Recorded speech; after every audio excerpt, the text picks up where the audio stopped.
कि प्रधानमंत्री मोदी जी के नेतृत्व में अगले 3 वर्षों के अंदर भारत दुनिया की तीसरी बड़ी अर्थव्यवस्था के रूप में स्थापित न हो जाए। जरूर होगा।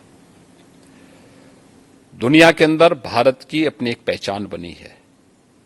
भारत के बारे में लोगों के दृष्टिकोण में बदलाव आया है और जो भारत के बारे में कहा जाता था, आज प्रधानमंत्री मोदी जी के नेतृत्व में वह साकार हो रहा है। सर, अंत में एक सवाल जरूर पूछूंगी, क्योंकि ये महाराष्ट्र सदन में हुआ था कि एक विधायक ने कहा था कि जो नारा चल रहा है कि भारत में रहना होगा तो वंदे मातरम कहना होगा, और उनके मजहब में ये उन्हें परमिशन नहीं देता कि आप खुदा के अलावा किसी और के बारे में आप सिर झुकाएं, किसी और के सामने। देखिए, देश संविधान से चलेगा, मत और मजहब से नहीं।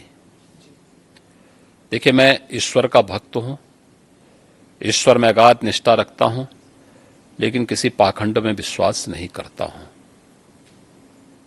आपने देखा होगा, जब मुझे हमारी नौकरशाही ने कहा कि नोएडा लोग नहीं जाते, चीफ मिनिस्टर को नहीं जाना चाहिए, मैं उसको उल्लंघन करके नोएडा गया, कई बार गया, आधा दर्जन बार जा चुका हूं। दूसरी बार मुझे कहा गया कि रात्रि में सीएम को बिजनौर में निवास नहीं करना चाहिए, तो मैं जानबूझ करके वहां रुका और मैंने पूछा, मैंने कहा, क्यों नहीं निवास करना चाहिए? तो उन्होंने कहा, साहब दोबारा सीएम नहीं बन सकता है। तो मैंने कहा, मैं दोबारा भी सीएम बनूंगा, चिंता मत करो। दूसरा सवाल ये नहीं है, सवाल ये है कि मैं प्रदेश का सीएम हूं।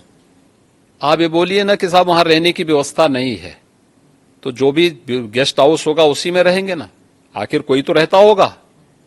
एक कमरा चाहिए मुझे, तो सोने के लिए एक तख्ता चाहिए, ओढ़ने के लिए एक कंबल चाहिए, तो कुछ चाहिए थोड़ा है। तो इसमें जो है, क्यों आप इस प्रकार की बातें करते?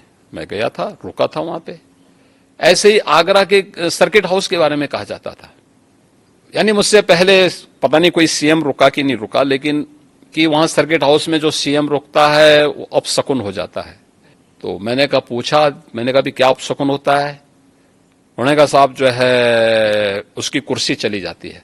तो मैंने कहा, जो कुर्सी कल जानी वो आज चली जाए, लेकिन मैं रात्रि को रुकूंगा यहीं। फिर किसी ने कहा, साहब यहां पे प्रेत आत्माएं आता ही हैं। तो मैंने कहा, कम से कम उनसे वार्ता करने का अवसर मिलेगा ना रात्रि में। तुम सब सो जाओगे तो कम से कम किसी से बातचीत तो करूंगा रात्रि में कि भाई कौन है, क्या है। तो पाखंड में हमारा कतई विश्वास नहीं है।